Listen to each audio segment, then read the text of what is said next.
Greetings, everyone, and welcome to Astral Perceptions, a show dedicated to examining the outer fringes of our reality and bringing them to the forefront of our awareness. I'm your host, Mark Johnson. I'm about a week behind in doing these shows. I had some issues come up last week, so I had to shuffle some things around.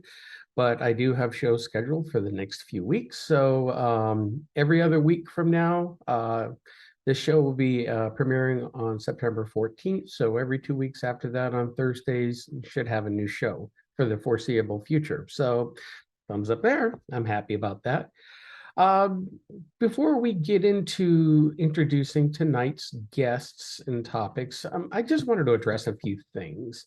Um, I I got a nasty note from my last show, somebody slamming me for being political, and they'll never listen to the show again. Well, bye. Nah, I don't mean that nasty. It's like, look, I try not to be political. I say some things that may come across as political, but I'm just speaking the truth as I see it.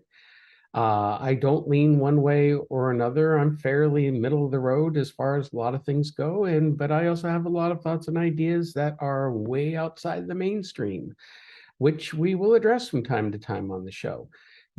As I've always told people, you don't have to agree with a single thing that I say or any of my guests say. I'm just presenting material for you to think about, to ponder. You want to dismiss it? Dismiss it. You want to stop listening or watching the show? That is completely up to you. I'm just hoping that this show reaches enough people, titillates some thought, and gets people to want to engage in discussion and thinking and help elevating our awareness of the world around us. The show is called Astral Perception, so it's our perception of beyond this physical reality and what's happening here. So again, that's the purpose of the show. It's meant to be in an entertaining format. I've noticed the last few times I've recorded, I've been very subdued, and I'm going to try to not do that anymore. I'm going to let more of my own personality come in. I do have a sick and twisted sense of humor sometimes, and so that's going to come out in the episodes to come. But at the same time, I'm respectful of all of our guests, whether I agree with them or not. I'll keep that to myself. I'll ask the good questions. But I want to present an entertaining show here on the Paranormal UK radio network. So with that being said, I do want to address a few things that are going on this week. We just had the 21st anniversary of 9/11. Still a very sore subject for a lot of people. There's a lot of conspiracies surrounding 9/11. I'm not going to get into any of that here now. But I do feel that in a lot of ways, there's a lot of fishy, funny things that happened due to 9/11, because of 9/11. I'm not going to go into saying whether I think it was, pre-planned by anyone. Well, it was obviously pre-planned, but there's just a lot going on there. And I always refer back to President Eisenhower's farewell speech: beware the military-industrial complex. And here's an old Ferengi saying from Star Trek: war is good for business. So keep those in mind, but we'll talk about that another show. Again, staying out of it, but right now our nation, people are still in mourning. It's still a sore subject for all. And then this week we also lost Queen Elizabeth II, who passed away last Thursday, I believe. And it's a great time for mourning. But you know what? I'm going to hit out at those of you who are just spewing the hate and vitriol towards the royal family, the idea of a monarchy in general, and just, you know what? You can have an opinion on whether there should be a monarchy or not. In my worldview, I would change our entire societies that we're all on equal footing. But I don't have a problem with the monarchy. They're relatively harmless. They don't wield any great power. England has a parliamentary system of government. It's more democratic, and the king, now King Charles the Third, and before him his mother, are more figureheads. They don't have wield any political power. Now, people still have a problem with it and the money involved. Another show, another time, we can discuss it. I'm just encouraging people to stop the hate. And that's something I'm always going to talk about on this show. Stop the hate. We want to send out positive ideas, positive vibrations, positive thoughts. There's way too much negativity in the world. So you're not going to get that here. I'm not going to be negative. I may point out uncomfortable truths, but I'm going to do so in a way that to try to go towards a positive ending or result, or just pushing people in the right direction. So this is a hate-free zone. We're not going to deal with it here. So with that being said, I'm going to go ahead and introduce tonight's guests. Our main guest, along with his co-author, actually the person who experienced this, we having on Preston Dennett, who we've interviewed before on the old Paranormal UK radio show. I really like Preston a lot. He's written dozens of books on the UFO subject in various different forms, from UFO sightings to ET abductions to every aspect of it. He has his own video podcast that he does on YouTube. He's been a guest on many different shows. And I have an affinity for Preston because he and I grew up pretty much in the same location in the San Fernando Valley in Los Angeles. And his newest book is called Symmetry, a True UFO Adventure. And he's going to be joined tonight by Dolly Saffran, who is the subject of this book. Now, Dolly is very unique because she is a lifelong UFO ET experiencer. I won't say abductor, because her experiences have been very, very positive. And what's unusual about Dolly's case is she has full memories of all of her experiences. In the early days, some were, she was given some amnesia, but I think, later on they came back to her, and ever since that point, she's remembered and continues to remember all of her experiences. It's a fascinating book. I highly recommend it. It's a great read, and it really sheds an interesting light on one aspect of the extraterrestrial UFO phenomenon. So I want to welcome both Preston Dennett and Dolly Saffran to the program. How are you both doing? Hi. Thanks, Mark. Great to be here.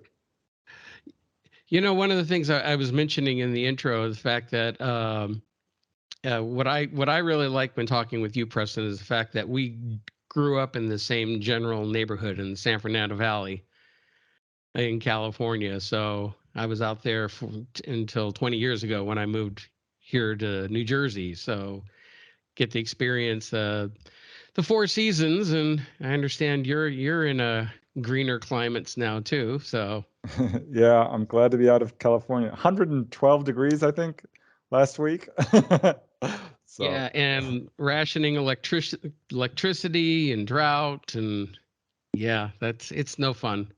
I always wanted to get out of there. I just never felt comfortable there. So even though that's where I grew up, but I watched the valley kind of going downhill there for a bit. But the one thing that always fascinated me especially about your books, is the fact that I had no idea there was so much UFO activity in and around the valley. Especially what's the one reservoir you talk about? Oh my God, it's been so long since I. Which one? Hansen Dam. Yeah, Hansen Dam. Yeah. Yeah, I only lived a couple miles from there in Silmar. And your one book talked about all those experiences around there and elsewhere in the valley. So, and that's funny. And I never experienced anything when I was out there. So there are UFOs everywhere, as you know. Oh, yeah. Yeah, I've seen some here in Jersey. My first time seeing strange lights in the sky. My wife's convinced they were, military. I honestly don't know what they were. Just two different occasions I saw orange balls of light moving through the sky, not like drones, and then disappearing either into the clouds or just going by in a long formation. So I still have no idea what they were. So they still technically qualify as UFOs.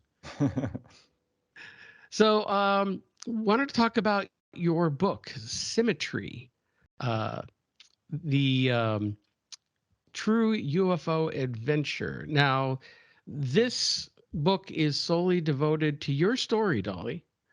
And so let's go ahead and get to the meat of it right now. First of all, Preston, how did you become aware of Dolly's story? It was actually through a very interesting series of circumstances. Dolly reached out to me. Turns out she was looking for someone to tell her story. She had decided to go public some years ago. We first corresponded in 2016, I believe it was. She reached out to me over the internet. But what she told me later was that she was looking for a researcher to help tell her story and had talked to the ETs about it. She's a fully conscious contactee. She's constantly in contact with them. And she told them, listen, I'm not finding anyone I really think is a good fit. And they said, well, here's this gentleman we'd like you to look up, and his name is Preston, spelled out my last name. So I was actually referred by the ETs. And that was really cool when I found that out, because that's happened before once. It happened once since. But to know that the Greys are aware of me is like, wow. And as Dolly began to talk to me, I realized her story was a little bit different from most people who have, missing time or perhaps a lot of fear surrounding their experiences, which Dolly doesn't. She remembers them fully consciously without, fear of what's going on. And I can say with full confidence that her case is the most extensive case I've ever researched. Well, and that is very evident when reading the book because there is so much detail. And as you mentioned, I mean, I've had the opportunity to interview a lot of ET experiencers who have had either, they don't remember anything until through hypnosis, or they've had screen memories. I mean, even the famous Betty and Barney Hill case uh, they had screen memories and they remember things very differently until they went under hypnotic regression. So it's very interesting that you, Dolly, are able to remember everything that had happened to you. I mean, even Whitley Strieber didn't remember a lot of things until he had his hypnosis regressions. Which I'm curious as have you seen, either of you seen his new documentary that just premiered on Discovery Plus? Yeah, Yeah. we watched it. I watched it, and then Preston was watching it too. We're on the phone watching it. So Yeah.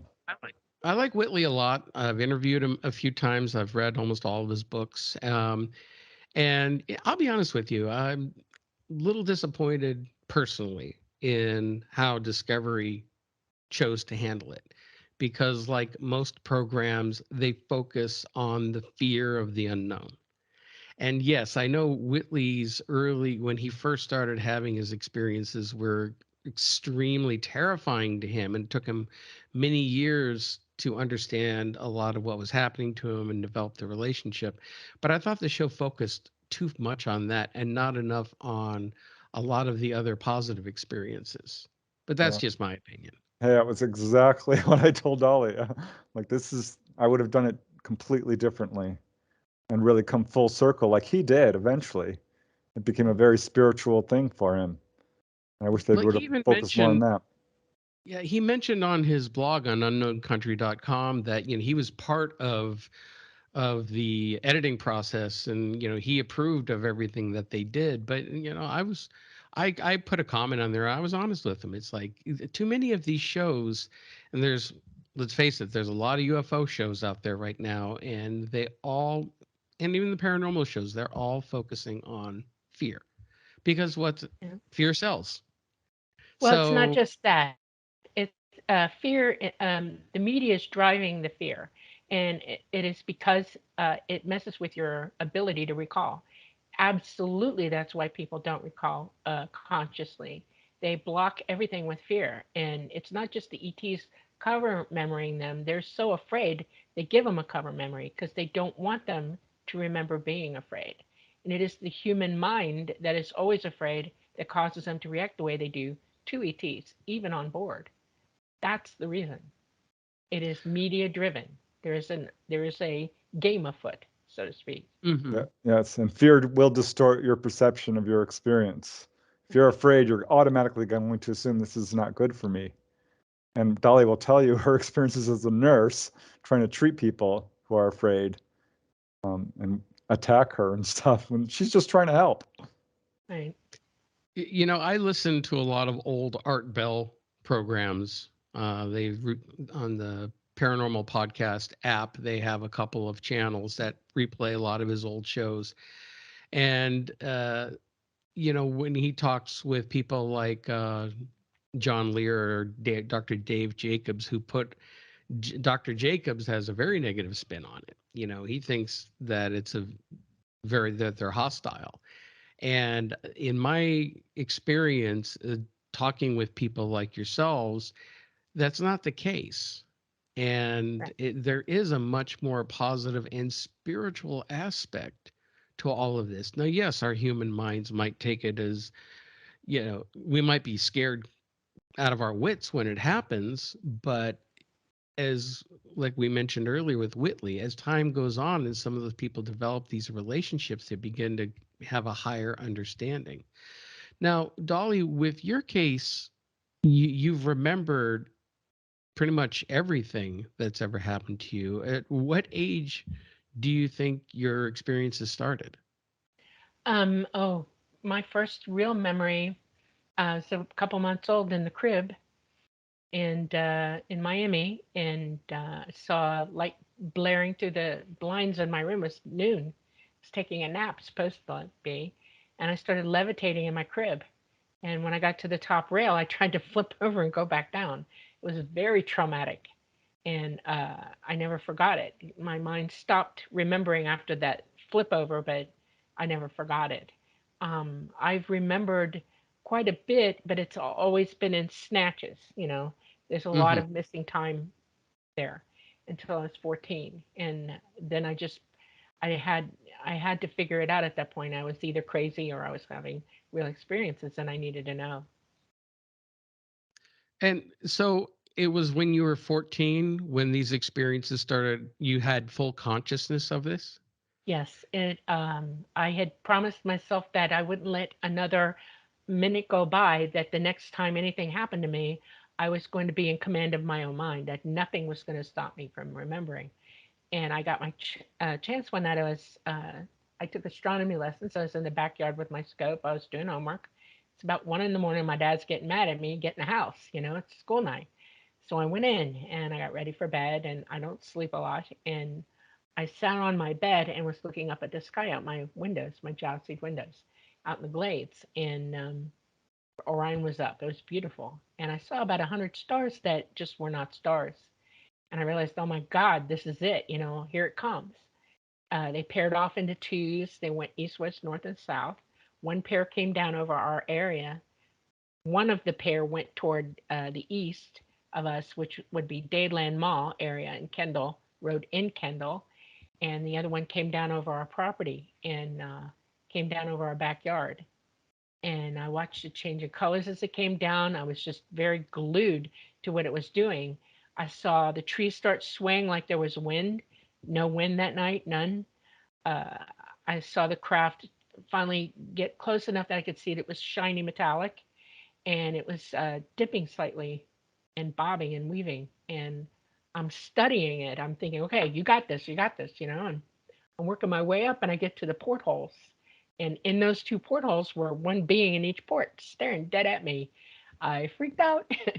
I turned to go boom under my bed, and my room exploded in blue white light, and I froze and gone, totally gone. I woke up 3 or 4 hours later in my room on my floor, disheveled, and I realized I'm not wearing my jammies. Somebody else's jammies are on my body inside out.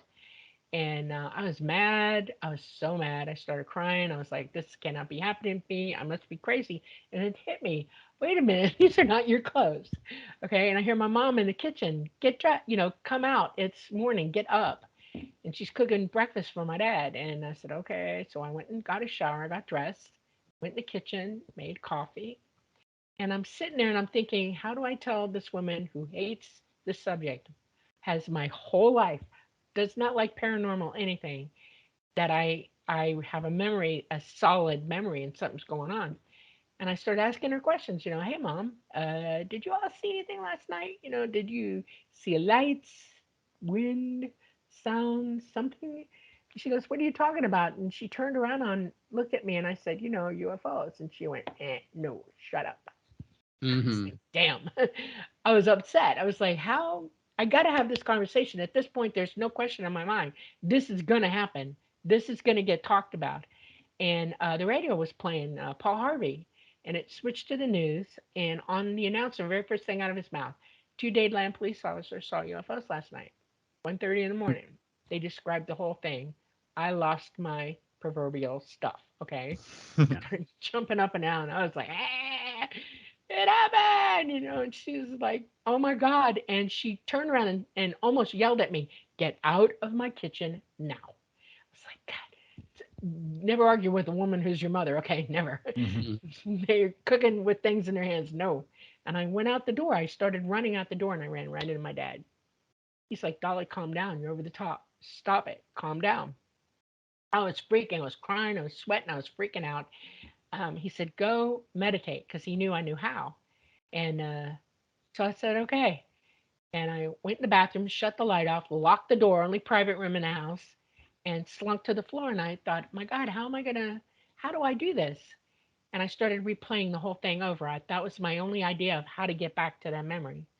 And as I was replaying it and remembering it and seeing it in my mind, I have an eidetic memory. I'm photographic. So I can see things in my retina on the back wall of my brain as they actually happen. And I got to that light and my head went poof. And I started remembering things. I got an instant migraine. My ears hurt, everything. I was just like, whoa, I felt like somebody slammed me in the guts. And I was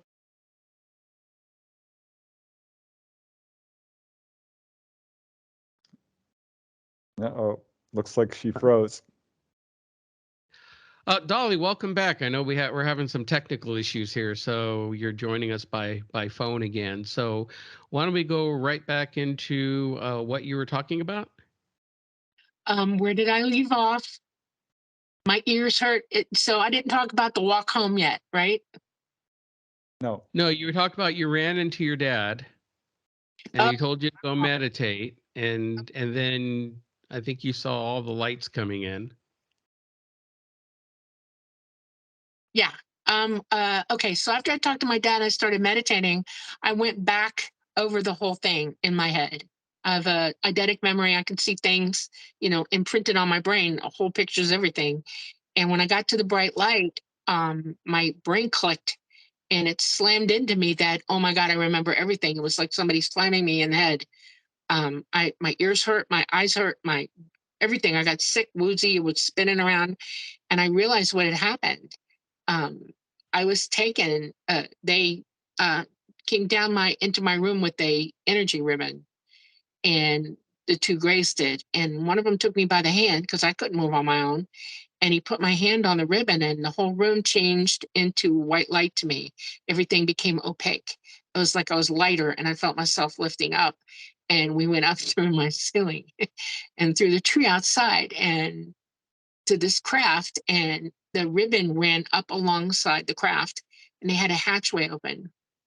And when my feet got above the bottom of the hatchway, he shoved me in, and I landed on my keister. And they came in behind me. They jumped in, literally, and the hatch closed.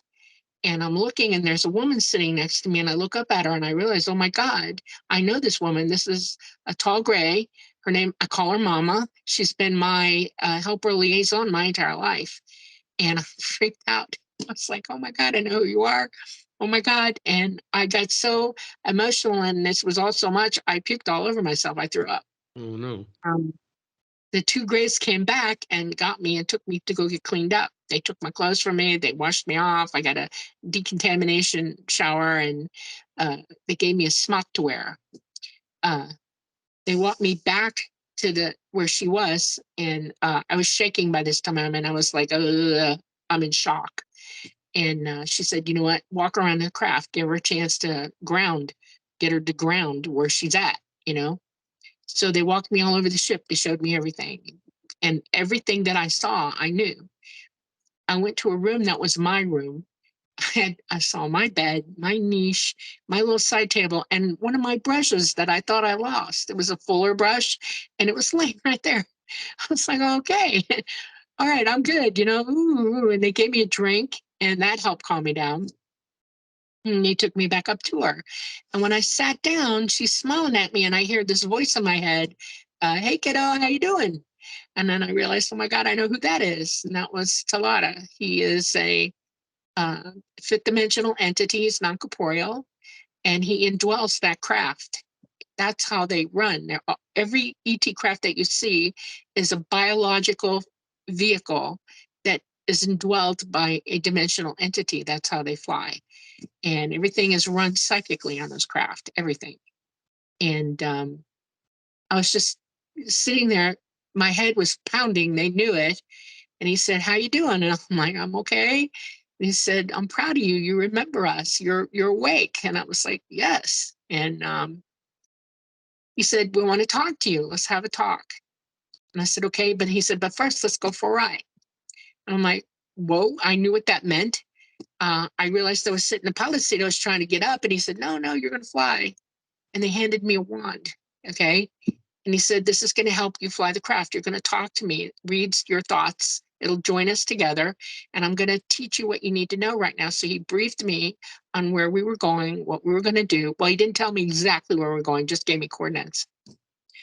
We set out, and it took less than 5 minutes, and we were there. And we literally pulled up to Saturn. And I don't know, I think we're 15 miles up of Saturn, outside its orbital influences, its gravitational pull. And I'm staring at it, and I'm like totally freaking out. This is the best thing that's ever happened to me in my life. I was awestruck. I mean, our optics doesn't do what's really out there justice at all. Our optics can't really truly see what's really out there. And Saturn's an unbelievably beautiful gas giant. Its rings make it 10 times bigger. The rings tilt, and it has lots of moons, like 11 moons. And first thing I learned was they flew me up to the top of the planet, and I looked down at the northern pole of it, and I saw that the gases were pushed away in a pattern. It's almost like an octagon, octagonal Yes. opening. And I was like, why is that? What's up with that? And he said, the planet rings, and it causes a vibration that is so strong because of its gravitational fields and the force of the rings. It rings, and it causes that vibration to open up that gas because it whirls it around vibrationally. I was like, oh, that's totally cool. I learned that there's one of the moons goes in the opposite direction of all the others, and they call it Phoebe. And I was amazed by this planet because it's kind of square looking. It's terrible looking, actually, but it's cool. We flew through the rings. He taught me how to about what they're composed of.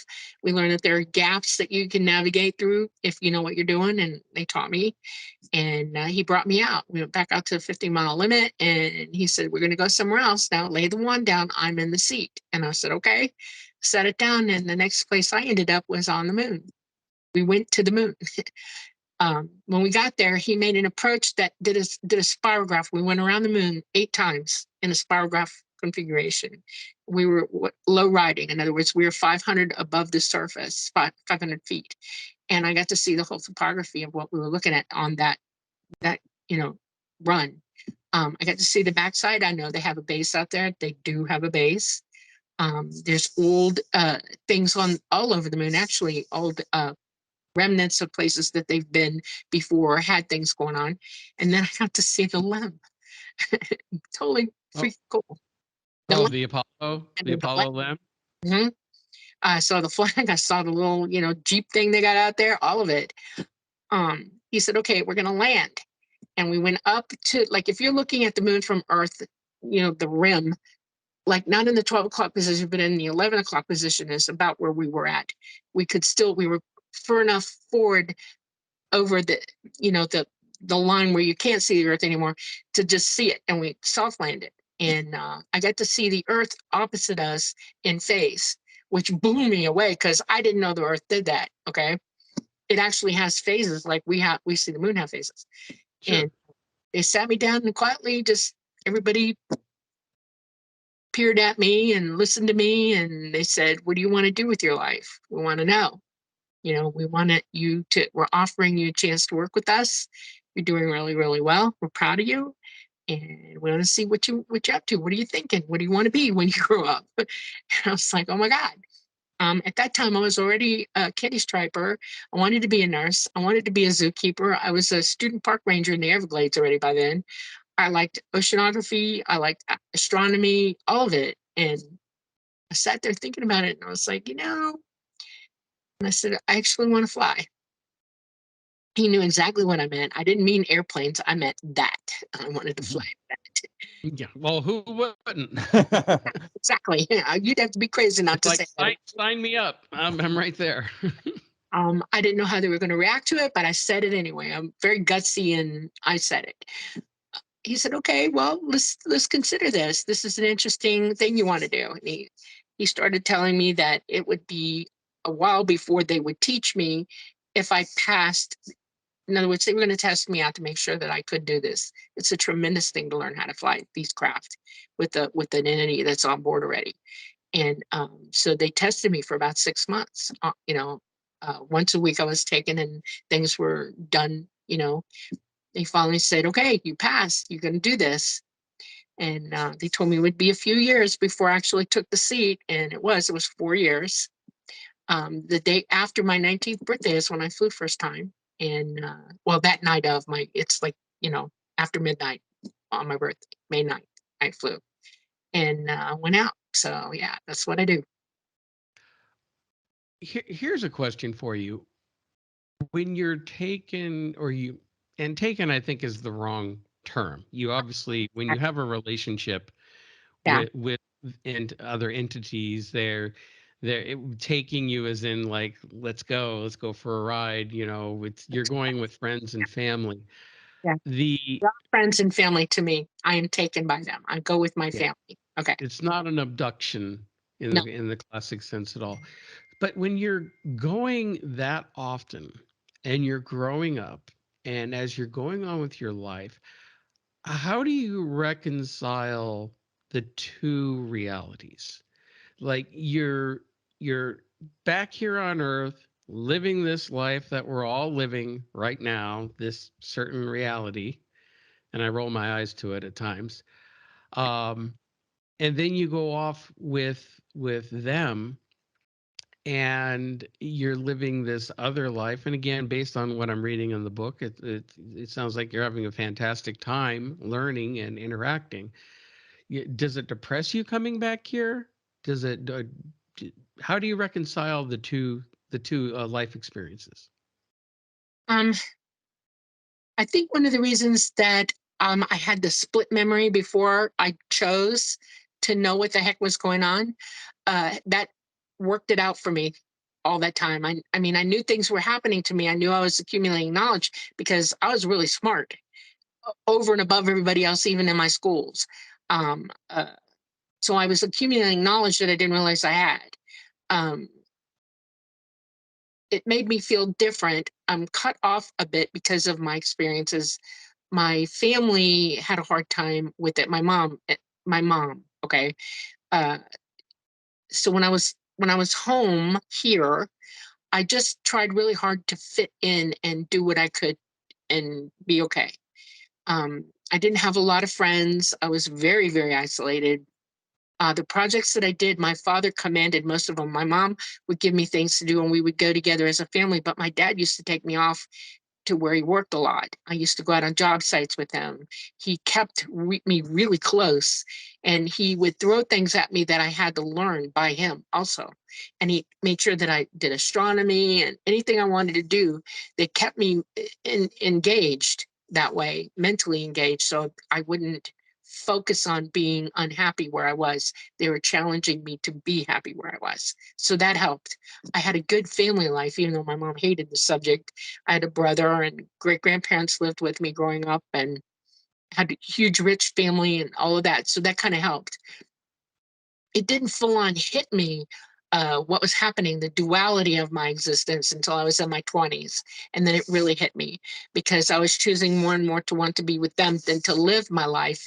And they actually intervened because it's more important for you to live the life that you start out at. I came here for a reason, and I have karma here, and I have family here, and I have a reason to be here. And they didn't want me to want to go off with them full time, which I did. I mean, who wouldn't? Okay. So that helped me. They were steering me in the direction that I was steered into. I hope that answers you. It does, and I understand. I mean, sometimes I definitely wish I could like catch a ride off this rock and get away from everything that's going on in the world today. But as I had something explained to me once that we are here for a reason. We are here to experience these times and participate, experience, good or bad, whatever it is. This is what we're here for. And again, this is what really fascinates me on this level for the whole ET experience is that there is a very big spiritual context to it, and that they work with us on multiple levels, including not just this physical plane, but on, the spiritual plane or other different levels of reality and dimensions. Now, if I remember correctly, uh, I believe you'd mentioned in the book that when you could be gone for what seemed like weeks at a time, but when you come back, not much time had passed. No. Um, Interdimensional travel means that you're traveling outside our timeline. We're in a gravity heavy third dimensional existence here, and we do have a timeline because of it. The heavier the gravity, the more you time starts ticking in front of you, and you can't really think past it. But I was being taken out of that. They experience time forward and backwards. They prefer not to go forward. Um, Most interdimensional beings leave the future in the future. And to them, the past is only for lessons learned or information, historical information, that kind of thing. Uh, they they use it as a level of existence. That's the way they put it to me when I was being taught. It's a level of existence, understanding that philosophy of mind being outside the timelines. There's really only one here, by the way. We experience it in the third dimension. We only have one timeline here. There's no such thing as multiple timelines. It is an interesting idea to think that you can change time or skew off and go into another one. You cannot. This is so gravity heavy here that you can't do that. It is what it is. Time behind us is empty. It's gone. Okay. And doesn't exist anymore. That's why there's only one timeline here. We have a lot of ideas on this planet that are incorrect and ill-taught. And I'm not sure why that is, but yeah, that's one of them. It's interesting because I have interviewed people who, including Whitley Strieber, who had mentioned about experiencing alternate realities. And there is the theory of living multiple lifetimes, or even because of the fact that time really isn't linear and doesn't really exist, that we could be living all of our past and future lives all at the same time per se. I'll give you a photo of what he's talking about. Um, so as not to confuse anybody, our universe is a heavy gravity construct, okay? It's third dimensional. Everything in our universe is physical construct. But inside our universe are 12 dimensions. We live simultaneously with those dimensions in the same line of existence, just not the same timeline. Our existence here is determinate by who we are while we're here. But outside our universe are multiple other universes. There is a multiverse, many.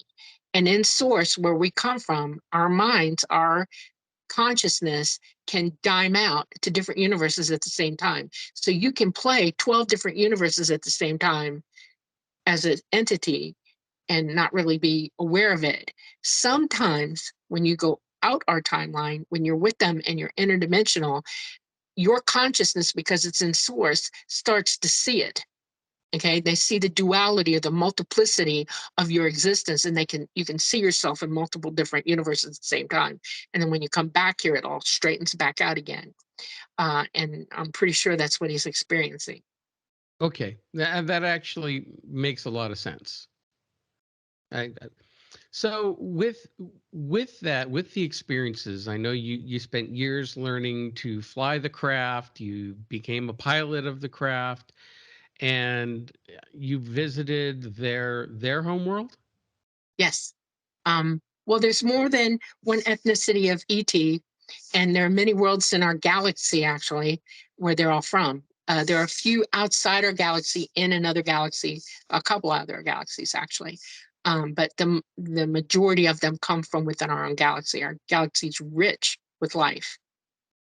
Now, going on back just a couple seconds ago when we were talking about the other realities, there's a lot of theories that a lot of these ETs, what we think of are not exactly extraterrestrial, but interdimensional beings coming here from another dimension rather than traveling across time and space.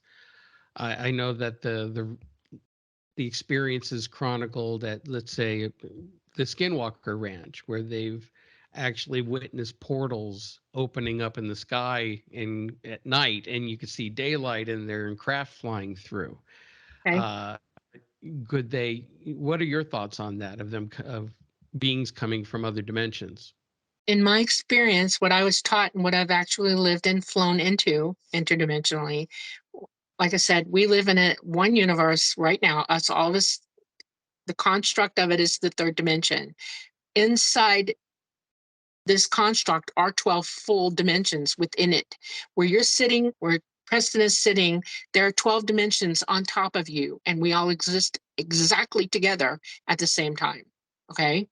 But because we're heavy, we don't see that. They don't experience time like we do. We experience the time. These entities that live there, and Talata is one of them. He is a fifth dimensional entity, non-corporeal. He's left having a body away from him, lives in the same space we do, interdimensionally. In other words, he's in one of the 12 dimensions. He's fifth dimension.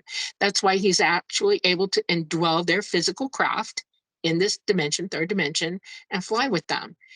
ETs evolved eons and eons and eons ahead of us. They're extremely intelligent, well-developed, ascended creatures. And the ones that we meet here are already learning to travel interdimensionally. They haven't gone up into the dimensions, because whatever life you decide to live third dimension, you must eke it out and live it. But they're that much more advanced than we are. There are different levels of advancement. Okay. So when you meet an interdimensional being, he's living in that dimension and he's coming through to you. I will give you an example, an easy one. People talk about having guardian angels. You've met an interdimensional being that lives in the same space with you, that sees you, watch you living, loves you, because it's all about love all the way through everything. And if you get in a lot of trouble, they will take it upon themselves to try to help you any way they can. They will not suffer to see you suffer sometimes, and they will intervene, especially if it's not karmic for you. If it's just something that's not supposed to happen to you right now, they will intervene. There are also interdimensional beings who are from here, third dimension, but they've ascended so high, they've become light. Okay, they're getting ready to go into the fourth, fifth, and sixth dimensions, and they look like angels. They're light beings. They're corporeal, but they've turned into light, corporeal light. And that's really hard to understand. You're light, I'm light, we're all light, but we're so dense, gravity dense, that you can't see it as it is in you. Your molecules are so close, you don't see that fact, but you are. Some people are psychically developed. They can see auras and energy and stuff like that. That's what that is. You're light. Yeah, I'm absolutely convinced that most of what people are seeing are classic extraterrestrials, beings, biological, from other planets. I don't understand the resistance to this idea. The fact is, we are here on a planet. We know this. We know we're physical. The idea that there are other beings out there like us is almost inescapable. As far as them being interdimensional, well, we know there are other dimensions. Science has proven this, quantum physics. And the fact is, all life has an interdimensional aspect to it. We can go out of our own bodies to a higher dimension. So I'm not sure how useful it is to call these beings interdimensional, because yes, of course they are. All life is. That does not preclude them from being extraterrestrials. And the fact is, our government has these ships secreted away at places like Area 51 or Edwards or Wright-Patterson. We have the bodies. Right. This is a physical phenomena. These Right. are not us from the future. I don't think there's any good evidence to support that. These are not some phenomena that wears different masks and manifests as extraterrestrials, which is another serious theory that people are putting forth. It's not demonic. I've looked into that seriously. We are dealing with people very much like us, more like us than different. I would like to expand that just a little bit. He's absolutely correct. Where Talata is from is the same space as where Mama is from, a tall gray. He has lived many different lifetimes in many different places throughout our galaxy, either in third dimension or fifth dimension. He can come and go as he pleases because he's ascended to be able to do that. If you see an entity come to you and it's from that part of space, that part of our galaxy, and it's coming to you interdimensionally to get here, which is how they travel. They travel through light gates to get here, dimensional light gates, that you could say, well, that's an interdimensional being. It's still a physical being in this dimension coming through a light gate to get here. That's what that is. Okay. I actually like the way you're both explaining this. It's really clarifying a lot of things for me. I hope it clarifies a lot for our listeners and viewers, because I think there has been a lot of confusion around it. Even I've had confusion on it, and you've just clarified it for me. Why are they here and interested in us? Why are they interacting with us? They are our progenitors. We are related to them. All life in our universe is has DNA, is genetic. They're humanoid. We're very closely aligned with the Greys, as a matter of fact, because they're as close to us as can be. We can breed back and forth with them.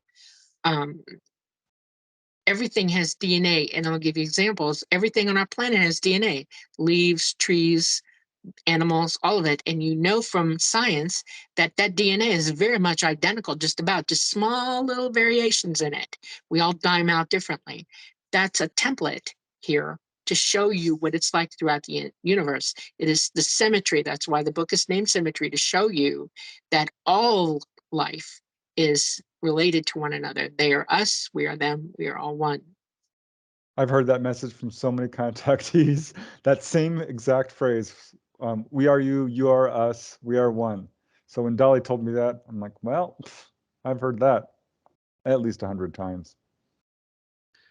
There are a few contactees who talk about, whenever they've had an experience, they've had the dire warnings about what humanity is doing to the planet, where we could go. There's even the possibility of an extinction event if we don't turn things around. Is that a possibility in your experience? There is an event coming, and we have no control over it whatsoever. That is a false flag to you. There is no such thing as global warming from us. We did not do it. Yes, we're polluters. Yes, we treat our planet like trash, and we treat our animals and each other like trash.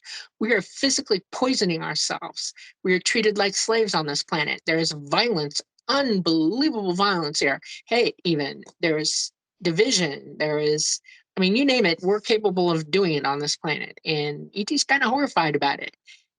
They are autonomous beings as well as us. We all are throughout the universe. We all have the right to be autonomous. We are. So we choose our own destinies here. We're on this planet together, and our entire destiny is sort of locked in with one another. This is how we learn. for some unbelievable, unexplained reason, we've decided to make things that make us sick, or we've decided to do things that are unhealthy mentally, physically, you name it, to the planet as well as us. ETs don't live like that. They live in a union with their worlds that they live on. They are conservators. They understand that all life is cyclic, all life is dependent on all life, and they live that way. They've left those paradigms of treating everything badly long ago. We are to the point now where we're not using our pineal gland. We're not psychic as we should be. We're not in brotherhood with one another as we should be. We don't show love to one another as we should be. And their main message literally is wake up. It's time to wake up. Because yes, we are going to face some interesting times coming up. Yes, the planet is about to be not in good shape, and they want to help us. They want to come back for us, but we need to do the work ourselves to be ready for it, period. Yeah, that's been the same message from the beginning of contact, whether you're talking about the era of the 1950s and the friendly human-looking ETs, but the greys, the mantids, and the humanoids of all types are basically giving that message. And I can't tell you how many contactees have told me that they've had either direct warnings, visions, or dreams of the sky filling with ships and landing and scooping us all off. Dolly talks about this. If there should become a truly existential event at some point, this is a real possibility, if not a probability. So this is, yes, it's a lot to take in, that we're destroying our planet and ourselves, or that we're facing a possible, an existential crisis. But ultimately, it's good news because the pathway we're on is not sustainable. I would like to use the correct terminology here. We are not destroying the planet. We are destroying our environment. Okay? We live in an environment, in an ecosystem, on a planet, and we are literally destroying where we live, our environment. It is poisonous, it is toxic, it is vibrationally bad, negative, da da da da da. So if you want to talk, let's use the right terminology. Our environments are for doo-doo, okay? Our socio-economical systems are for doo-doo. We don't treat each other right. We're violent, we're warlike, we're building war weapons that actually hurt everybody. Everybody, even beings in the dimensions with us. It cuts right through space-time when we use them. It is not a good thing to do. So See, what's frustrating for me, and like your perspective on it, is the fact that we here, and I'll use us three here, are as individuals. We can see this and we know this. But yet so many things are out of our control and out of our power. When you say we're doing this to the planet, we're doing this to us. Well, there are a lot of us that are woken up, and we're seeing this, we're understanding this. We want to affect change. Part of the reason I'm doing this show and talking to folks like you is to try to help plant those seeds and let people hear it. They've got to make up their own minds. You can't force anything down anyone's throat. They can believe it or discard it. But what do we do as individuals about it? I mean, we are here to... Yeah. Open your consciousness up. Use your pineal gland. Clean your body up so that this works correctly. Practice being psychic. You have abilities that far outreach anything you've ever dreamed of in your lifetime. You have the ability to levitate. You have the ability to send messages to anybody freely without even trying. You have the ability to OBE, out of body. You have the ability to remote view to anywhere in the universe you want to go. You have the ability to be in constant contact with the all mind of the universe. The universe is an all mind. It thinks, it's here, it's 24/7 on, it's very chatty. You can talk to it, download from it. All knowledge is sitting there waiting for you. But we've been denied that. We've been taught away from our abilities. We've been taught to slave and go to somebody else for all our answers and everything. We've been too long at this. And that's what I mean by wake up. Use your abilities. When you do that, you will start hearing the truth. And then it causes something else to happen. You're broadcasting. Every one of us is capable of broadcasting clean into the universe. If enough of us got together, we could broadcast over our entire planet, and it would pop people to wake up.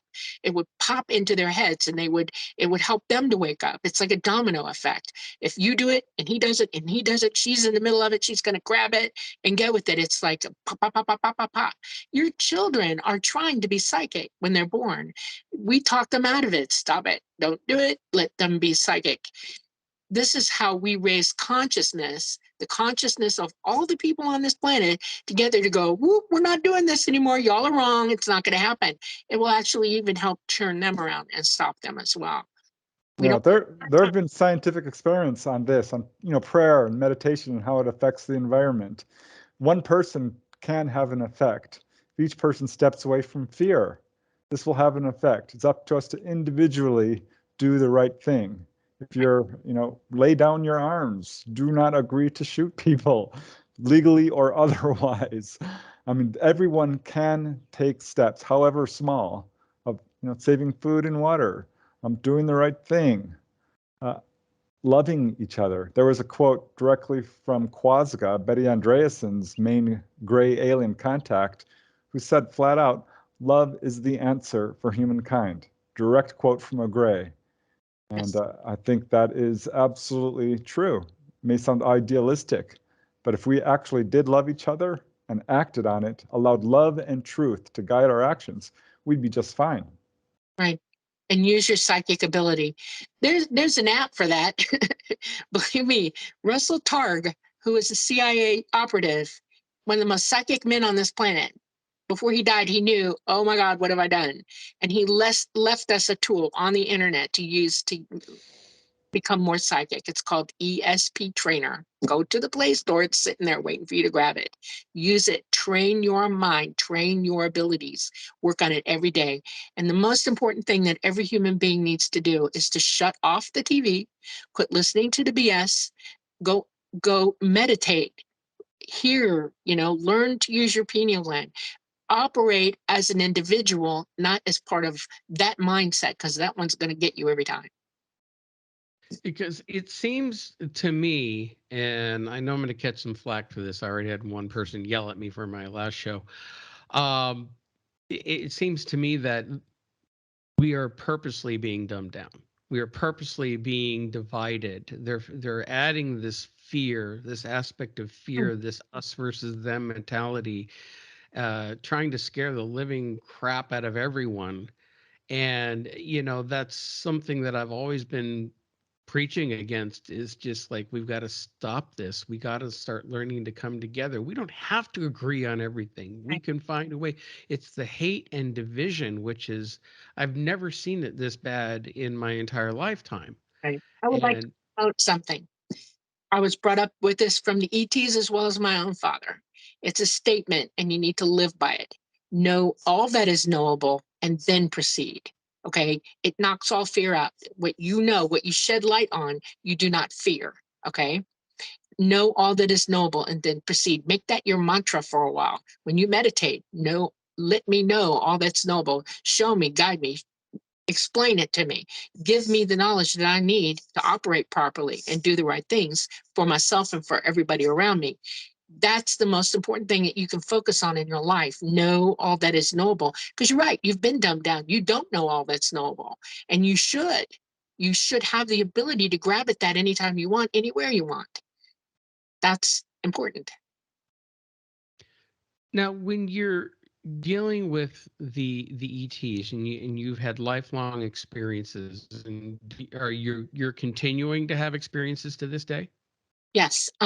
Right now I'm sort of grounded because of what's happening. They, about a year and a half ago, left. They are not around us right now. They do watch us. They have drones. They have sentinels in our system because of what's coming at us. They are waiting for the ability to come back. There will be a whole on rescue at that point. There won't be anybody that doesn't know they're for real at that point. But they are psychic. I am in communication with them constantly. I am able to remote view. I can remote view to Chalada and Mama anytime I want, or any of them. And I can OBE, I go out of my body and I can actually, my entity can go be with them when I want to be with them. It's not the same thing as the physical, but it's good enough for now. I am literally stranded here with y'all, and I'm going through everything that's about to come at us because this message is the most important message there is, and that's why I'm here.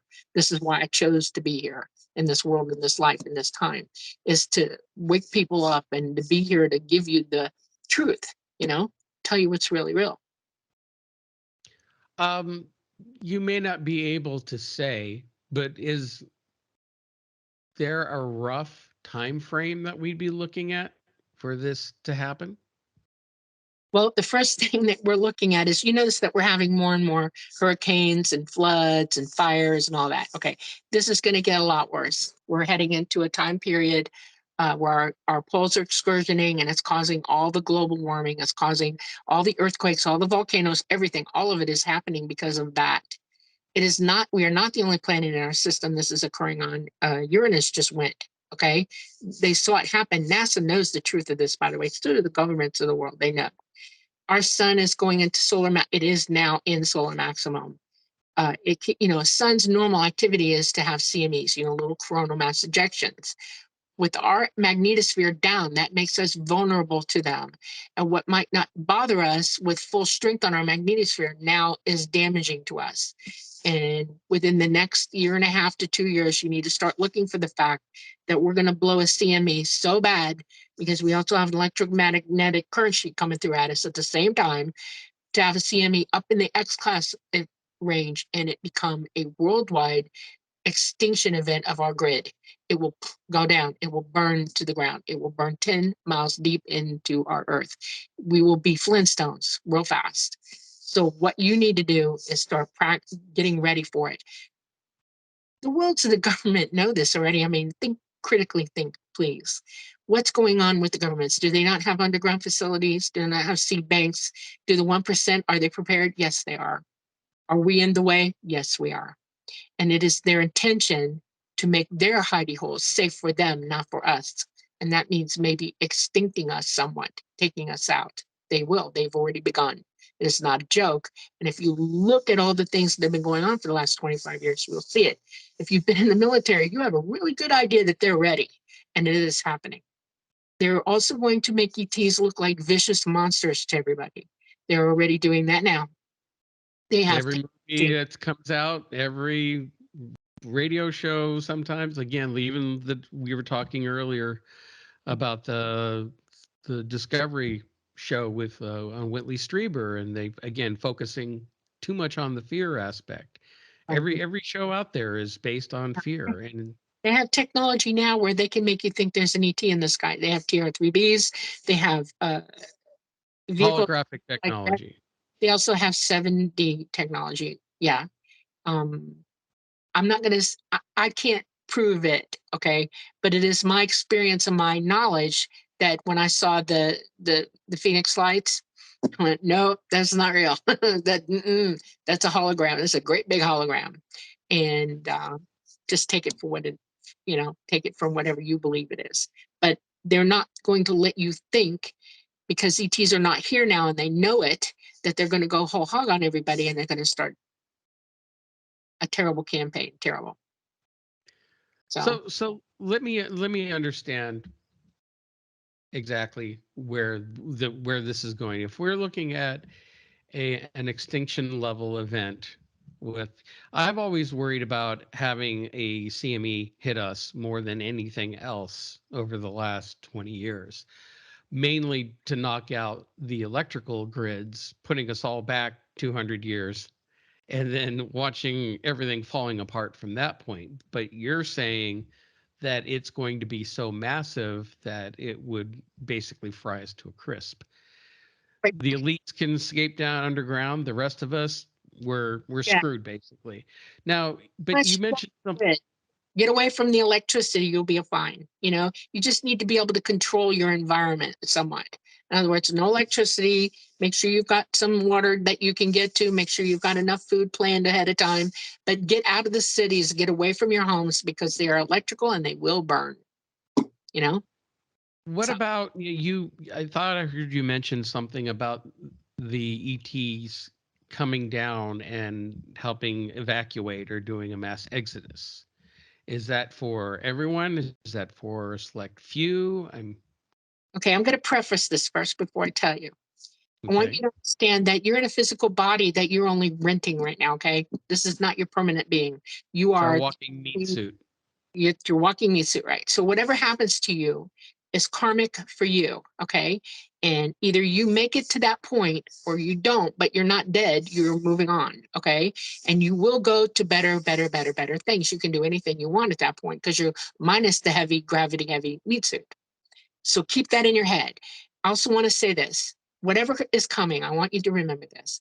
Please don't get depressed. Please don't get upset. Please don't panic and be in fear. Live your life every day. Be happy. Whatever you do, do with joy. If it means surviving, survive with joy. Do whatever it takes. Okay. Now, with that in mind, move forward to this. There is not just a grid explosion on our hands. We are looking at our planet going to roll over. This is a 6,000 year event. It happens every 6,000 years on this planet, give or take a few, and we're going to roll over. We've already moved 40 degrees in our axis. Do you realize that, correct? I've been watching that, yes, online. I've been watching how the poles have been They've been wandering. moving. No, our actual physical axis has moved over 40 degrees. People have noticed it forever. They're saying, the sun just doesn't come up where it should anymore at a certain time of the year. And they're right, it's 40 degrees. They've changed every ALS landing thing all over the globe millions of times because we're moving. We're getting ready to go bloop and roll over. That is an extinction level event. You will die in that. ET's got to get you after the CME and before that event. And that's when they'll come. And we're looking outside 8 years from now. Okay, so you're going to be possibly without grid for 4 years easily before they come back. Okay, but they will. When they do come back, it will be a massive upheaval of everybody. There are others like me on this planet who are flyers, and we're home with y'all, okay? And we plan to survive it the best way we can. And if I do survive it, I will be picked up first, and my personal family or whatever, whoever's around me, I'm taking with me, okay? But once I go, we come back at the same time. We will land on every path, every airport, every road, every parking lot, every driveway, everywhere you can imagine all over this globe at the same time. And if you're still around for this event, you will go. Okay.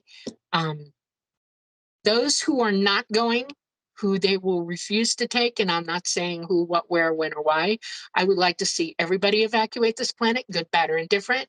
But if you're going to be a hardliner, okay, and not accept reality and what it is you must accomplish before that happens, they will blind you to the fact that they even are here. You won't see it happen. They will come down, and everybody who does see will go, and those who do not will not. You'll stay behind.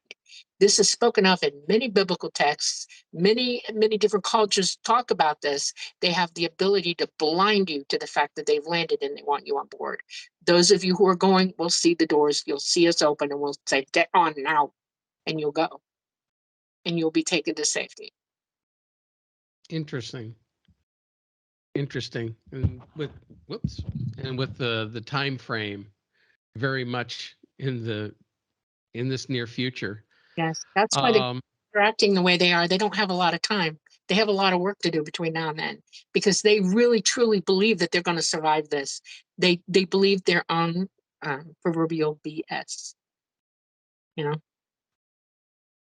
in the meantime, all we can do is just do our best to be good humans, try to love each other, try to get past all this, what's going on around us. I think, unfortunately, we're going to be dealing with a lot of insanity for the next couple of years because I don't see get any better. Yeah, well, add into that, what's happening right now with our magnetosphere, it's being down. We're being hit by loads of gamma radiation, and it's already having its effect. One of the reasons that humans are contacted so much by ET is not to harm them in any way. It's holding up their DNA. If they can bolster your DNA and hold it up, they are. And that's exactly why you're brought on board. We have proof of that, by the way. NASA knew to prove it, and they did. They had 2 astronauts who were twin brothers, identical. One went up for a year. His DNA no longer matched his brother. Okay, That's serious. You can look at the stats, medical stats. There's more cancer, there's more mental disease, heart problems, there's more autoimmune disorders. I mean, the list is endless. So your mental capacity is being bombarded by gamma radiation now. That's why you need to meditate. That's why you need to open this gland up, because that will protect your mind. Okay. You give the seat to your consciousness, your true consciousness, not the brain that you're operating with, because your consciousness is the real ruler of who you are. It is who you are. Okay. So you open that gland up and you keep yourself straight that way. Who you really are will keep you straight through it. Okay. It'll help you. You'll feel better. You'll be happier. You'll understand the truth. Life will show itself to you in ways you never even imagined. Now, where to go from here? I mean, it's heavy and hopeful at the same time. Very well, anything is really. I mean, when you think about it, even the Bible, it's kind of convoluted and everything, but even the Bible is, people say, I read Revelations and it freaked me out. Really? No kidding.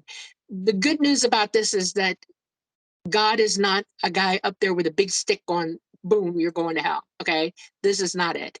We're all on an evolution of our own. We all come here because we're learning. You can't learn everything in source. You can know everything, but you can't experience it or employ that knowledge as wisdom. That's why we come here. Okay.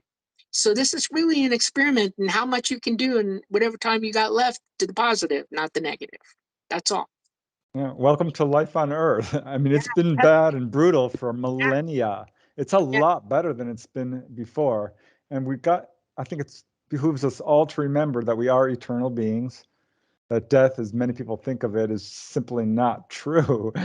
We don't cease to exist. We just get a new body if we want one. So this is a big learning lesson. And once I think you really start to have experiences like with out-of-body experiences, that removes the fear of death and removes fear of living on Earth. The universe is safe. We're going to be just fine no matter what happens. Your psychic ability opens you up to who you really truly are. Have you ever had people say, I remember past lives? I know that we exist. I know we come back. I have no problems with death at all. Ta-da! There you go. Use it. What would you say about people? And again, you are coming from a different perspective in that you have full conscious memory of your experiences. There are people like myself who can sit here and say, I've never had an experience, but I've had some dreams. Yeah. And this latest one I had about a month ago, I dreamed that I was taken aboard a craft, and it wasn't like I was taken out of my bedroom. I was standing with my wife.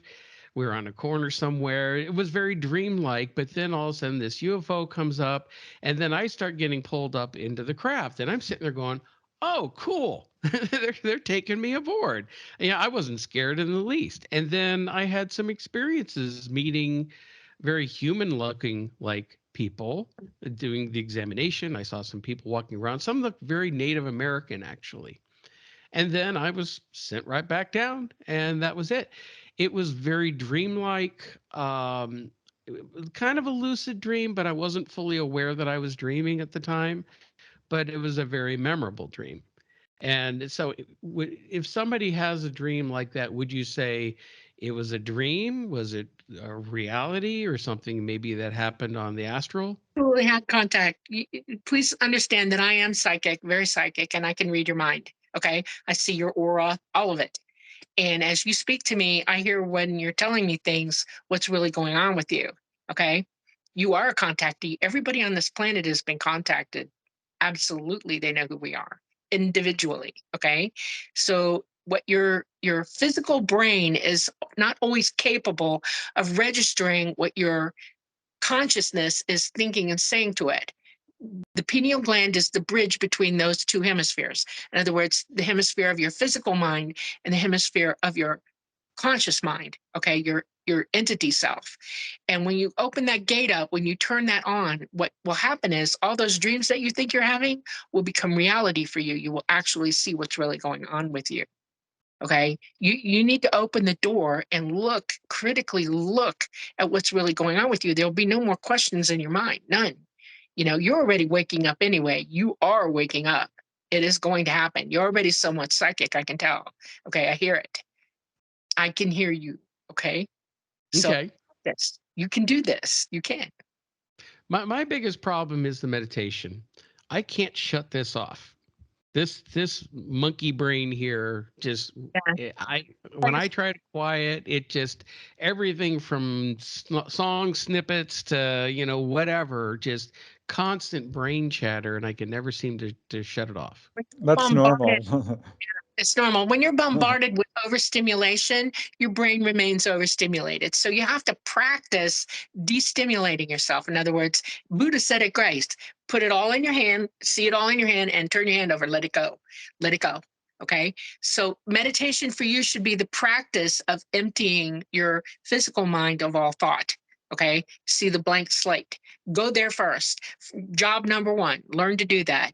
Doesn't take long. Practice, practice, practice twice a day. Meditate twice a day. You'll find that in a few weeks, or maybe after the third try, you'll get it. And then once you're able to drop it and relax, then you start the work of real meditation. Yeah, there are techniques you can use. Watching your breath is one. Another is mantras like Om. There are a number of mantras you can look up that are very effective. Don't cling to your thoughts. Just watch them go by. You probably will never be able to completely empty your mind of thoughts because that's what we naturally do. But absolutely, I think practice, Dolly is right, will make this a lot easier. Meditation is a natural human thing. We can do that throughout the day. It's not something special or reserved for yogis. It's just a matter of mentally relaxing. Is there, and this is for those people who may not fully understand, and I also talk to myself, my own difficulties. What is the ultimate goal with meditation? Is it just to clear your mind, opening yourself up? Are people you having experiences, or you're just to clear your mind and relax? You're flipping the switch in your pineal gland. You're opening it up and activating its ability. It's like a light bulb that you turn on or off. Right now it's off. You need to flip the switch on it. You need to relax to the point that you can let in what's psychically out there for you to let in. I stuff happens to me all the time. I'm always switched on. Okay. I never turn off. And I'm constantly bombarded with everything all around me, and I'm used to it. Okay. I can hear and see things all the time. I can hear people clean across the country. I I've lived with it. It's normal for me, but you need to flip the switch and quit hearing the static and hear what's really going on and tune it in. Meditation tunes you in to what you're receiving, your transmitter is receiving. You know, your brain is thinking in 5 different waves, right? Alpha, beta, theta, gamma, delta, right? Your pineal gland operates in those waves as well, and it can transmit out as well as receive those types of brain waves. We're all entities think in alpha, beta, theta, gamma, delta, and we transmit to one another that way. So you're just fine tuning yourself to where you hit it, and then once you're on, you're on. That's why I want you to use the Wrestle Targ program, because that will teach you when you're on and when you're off, to the point that you go, ooh, I'm on, and you know how to get to on. Okay. What's the name of that app again? ESP Trainer. ESP Trainer. Okay, I'm Yeah, gonna download it right after the show. The purpose of meditation is really to just wake us up to who we truly are. You know, we as humans should know that there is life after death. We do have the ability of astral travel, levitation, telepathy, precognition, clairvoyance. All of this stuff is healing even. This is not superhuman or supernatural abilities. These are natural. We have to, it's just a process of growing up. This is something that's going to be inevitable at some point for all of us in our spiritual evolution. So it's not anything that's, woo-woo. It is absolutely something that is who we are. Well, Preston, I'll also help plug. You also have another book that you had written about out-of-body experiences and how to go about that, which I've read and need to reread, to be honest with you, because I think I had one maybe 20 years ago. I think it's hard to tell because again, it was very dreamlike, but I was lucid and conscious when it happened. So, but it Well, hasn't happened since that it's a I'm gr- aware of. I think it's a great pathway for people who are beginning out to sort of wake up to some of the things that we can do, because astral travel is one of the easier, I would say, abilities to attain. And it is just a process of applied knowledge, meditating. I'm going to put out another book because I've had a lot more experiences since then. But I can't encourage people enough to just try it. Really, the only thing that's blocking people is skepticism, fear, and laziness. Those three things. Right. Yeah. It's a habit. Build the better habit of being psychic and meditating and doing what you got to do. Humans are habitual beings. Your brain is geared to being habitual. Your physical mind, that's how it operates. That's how it survives. And you just have to build the habit into it of keeping that gland working and you reaching out. Very, very true. Very true. You know what? This program actually went in a completely different direction than intended tonight, but I think it was meant to go this way because we were going to talk a little bit more about your experiences um, in traveling with ETs and flying the craft and whatnot. What I'm going to recommend, though, is for people not only to read the book, which is called Symmetry, and it's out on Amazon. You can get it in Kindle or softcover format. And they can read more about your experiences. Plus, also check out Preston Dennett's YouTube channel, where he has several interviews with Dolly on there about her experiences, what the ETs look like, and of course all different manner of UFO and ET experiences.